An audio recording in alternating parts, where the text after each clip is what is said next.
পৃথিবীর ইতিহাসের শ্রেষ্ঠ দুটি বিচারের গল্প আজ আপনাদের শোনাবো, যে বিচারের সাথে সম্পৃক্ত ছিলেন পৃথিবীর দুইজন নবী। তার একজন পিতা আর একজন পুত্র, একজন হজরত দাউদ আলাইসাল্লাম আর একজন ছিলেন হজরত সুলাইমান আলাইসাল্লাম। আপনি জীবনে হাজার নাটক সিনেমা দেখেছেন, অস্বাভাবিক এবং মাথাহীন করে দেয়া ঘটনা শুনেছেন, কিন্তু আমি নিশ্চিত করে বলতে পারি রাব্বুল আলামিনের ঘটানো এই তিনটি ঘটনা আপনাকে হতবিহ্বল করে ফেলবে এবং মনের অজান্তে চোখ বন্ধ করে বলবেন, আল্লাহু আকবার, আপনি কত দয়াময়। তো বন্ধুরা, অনুরোধ করছি ভিডিওটি না টেনে শেষ পর্যন্ত এই তিনটি বিচারের গল্প শুনুন। আপনার ব্যক্তিগত জীবন হয়তো এর মাধ্যমে পরিবর্তন হয়ে যেতে পারে। আপনাদের সাথে আছি আমি আশিক আহমেদ। তো চলুন শুরু করা যাক। হজরত দাউদ আলাইসাল্লাম একদা বিচার আসনে উপবিষ্ট ছিলেন। দরবারে তার ছেলে সুলাইমান আলাইসাল্লাম উপস্থিত ছিলেন। এমন সময় কয়েকজন ব্যক্তি দরবারে হাজির হয়ে দাউদ আলাইসাল্লামের নিকট অভিযোগ করল যে অমুক ব্যক্তির বকরির পাল এসে আমাদের ক্ষেতের শস্য খেয়ে ভীষণ ক্ষতি সাধন করেছে। আপনার কাছে আমাদের অভিযোগ, আমরা আমাদের ক্ষতির জন্য বিচার প্রার্থী, আপনি আমাদের বিচার করুন। তখন হজরত দাউদ আলাইসাল্লাম লোক পাঠিয়ে তদন্ত করলেন যে ক্ষেতের মালিকের কি পরিমাণ ক্ষতি হয়েছে তা বোঝার জন্য। তদন্তকারী এসে জানালো যে পরিমাণ শস্য খেয়েছে তার মূল্য বকরিগুলোর মূল্যের সমান হবে, অর্থাৎ ক্ষতি বেশ হয়েছে। হজরত দাউদ আলাইসাল্লাম তখন ক্ষেতের মালিকদেরকে বকরিগুলো দিয়ে দেওয়ার ফয়সালা প্রদান করলেন। আর এই বিচার শরীয়তের দৃষ্টিতে ন্যায্য ছিল, কিন্তু এই বিচারের ফলে বকরির মালিকগণ অতিমাত্রায় ক্ষতিগ্রস্ত হয়ে পড়ল। হজরত দাউদ আলাইসাল্লামের ছেলে সুলাইমান আলাইসাল্লাম তা উপলব্ধি করে বললেন, অপর এক ব্যবস্থা করলে খুব ভালো হয়। আপনি কি বলেন পিতা? কোনো পক্ষেরই তাতে বেশি ক্ষতি হয় না। তিনি ব্যবস্থার কথা বললেন যে কিছুদিনের জন্য ক্ষেতের মালিকদেরকে বকরিগুলো প্রদান করা হোক। এ সময় তারা বকরির দুধ পান করবে আর বকরির মালিকদেরকে ক্ষেতের দায়িত্বভার অর্পণ করা হোক। সে যথারীতি ক্ষেতে পানি দিবে এবং অন্যান্য তদারকি করবে। অতপর ক্ষেতের অবস্থা স্বাভাবিক হওয়ার পর বকরি ও ক্ষেতের মালিকানা যার যার হাতে চলে যাবে। আর এর ফলে যার ফসলের ক্ষতি হয়েছে সে ফসলও ফিরে পেয়ে গেল, আর যারা বকরি হারাতে বসেছিল তারা বকরিও ফিরে পেল। আর মধ্যবর্তী সময়টাতে ক্ষতিগ্রস্তরা দুধ পান করল। সুবহানাল্লাহ! এতটা হেকমত পূর্ণ বিচার কার্য দেখে দাউদ আলাইসাল্লাম ছেলের ওপর সন্তুষ্ট হন। মূলত দাউদ আলাইসাল্লাম এবং সুলাইমান আলাইসাল্লাম উভয়ে এই বিচারের যথাযথ এবং শরীয়তের পরিপূর্ণ মাপকাঠি অনুসরণ করেছিলেন। আরেকদিন এক জনৈকা বৃদ্ধা বড় অদ্ভুত এক বিচার নিয়ে হাজির হলো হজরত দাউদ আলাইহিসসালাম এর বিরুদ্ধে, যা পৃথিবীতে এ পর্যন্ত কোনো মানুষ করেছে বলে ইতিহাসে নজির নেই। সে বৃদ্ধা এসে প্রবাহিত বাতাসের বিরুদ্ধে অভিযোগ করল যে, হে নবী, আমি ভীষণ দরিদ্র একজন বৃদ্ধা। আমার ঘরে কতিপয় ছোট ছোট ছেলে মেয়ে রয়েছে।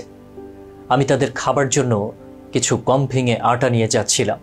হঠাৎ প্রবল বেগে বাতাস বয়ে আমার আটাগুলোকে উড়িয়ে নিয়ে গেল। আমার এই প্রার্থনা যে আপনি বাতাসের নিকট থেকে আমার আটাগুলো উদ্ধার করে দিন এবং আমি এর একটি ন্যায় বিচার চাই, নয়তোবা আমার সেই ছেলে মেয়েগুলো অনাহারেই থাকবে। হজরত দাউদ আলাইসাল্লাম বৃদ্ধার কথা শ্রবণ করলেন এবং বেশ বিস্মিত হলেন। বললেন, ও হে বৃদ্ধা, বাতাসের উপর আমার কোনো অধিকার নেই যে তোমার আটা আমি আনিয়ে দেব। অবশ্য তুমি অভাবগ্রস্ত, বিধায় তোমার যে পরিমাণ আটা বাতাস নিয়ে গেছে আমি তার থেকে 4 গুণ বেশি আটা আমার নিজের থেকে তোমাকে দিয়ে দিচ্ছি, তুমি তা বাড়ি নিয়ে যাও। বৃদ্ধা খুশির সঙ্গে রাজি হয়ে গেল। দাউদ আলাইসাল্লাম তাকে প্রতিশ্রুতি অনুযায়ী আটা প্রদান করলেন। বৃদ্ধা আনন্দের সাথে আটা নিয়ে বাড়িতে গমন করলেন। কিছুদূর যাবার পর হজরত সুলাইমান আলাইসাল্লাম এর সঙ্গে তার দেখা হলো। হজরত সুলাইমান আলাইসাল্লাম জিজ্ঞেস করলো, কি হে বৃদ্ধা, বাদশার কাছে তুমি কি অভিযোগ নিয়ে এসেছিলে?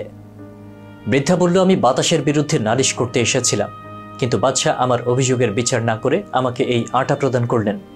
বৃদ্ধাকে হজরত সুলাইমান আলাইসাল্লাম বললেন, তুমি বাদশার দরবারে গিয়ে বলো যে আপনি আমার অভিযোগের বিচার করুন, যে অভিযোগ আমি দিয়েছি।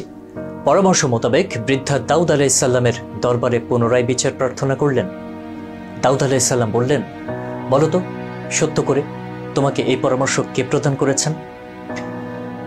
আমি তো তোমাকে 4 গুণ আটা দিয়ে দিয়েছিলাম। বৃদ্ধা ভয়ের সঙ্গে বলল, যে মুহতারাম, আপনার ছেলে হজরত সুলাইমান আলাইসাল্লাম আমাকে এই কথা শিখিয়েছেন। তখন সুলাইমান আলাইসাল্লামকে ডেকে পাঠালেন তার পিতা। দাউদ আলাইসাল্লাম বললেন, হে সুলাইমান, তুমি বৃদ্ধাকে যে আমার কাছে ফিরিয়ে দিলে, বলো তো আমি এখন কিভাবে বাতাসকে হাজির করতে পারি? এই বিচার কিভাবে সম্ভব?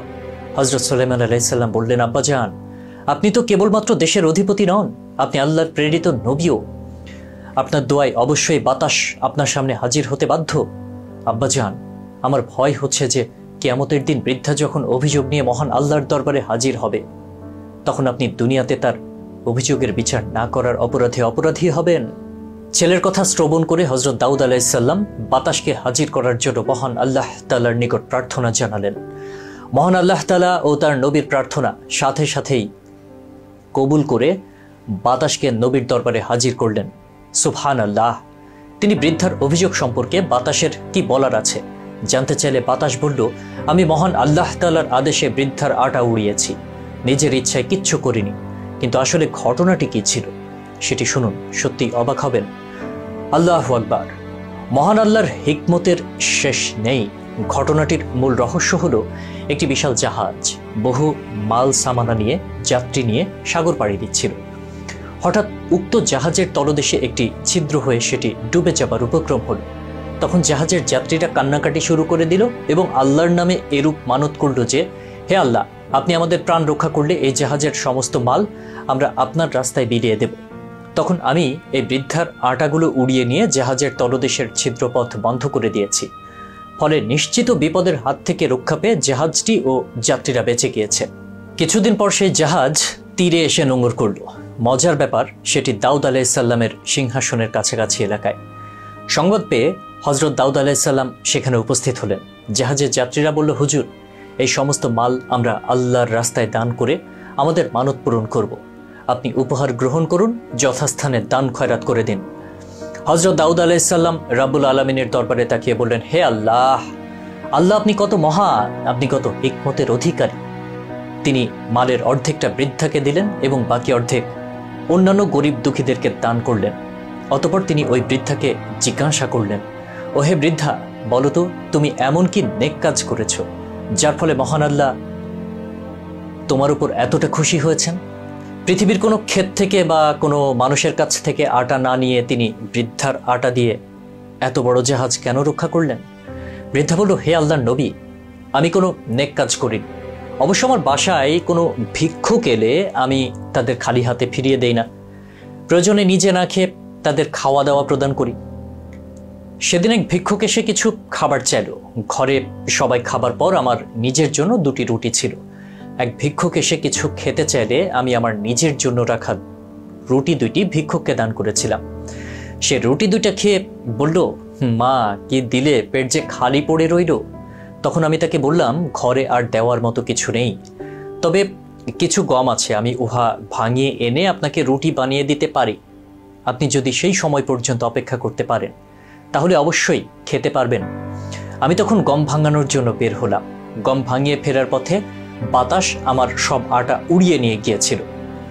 আমি এখন বুঝতে পারলাম যে আমার উক্ত কাজের ফলে মহান আল্লাহ তাআলা খুশি হয়েই আমাকে মালগুলি প্রদান করেছেন।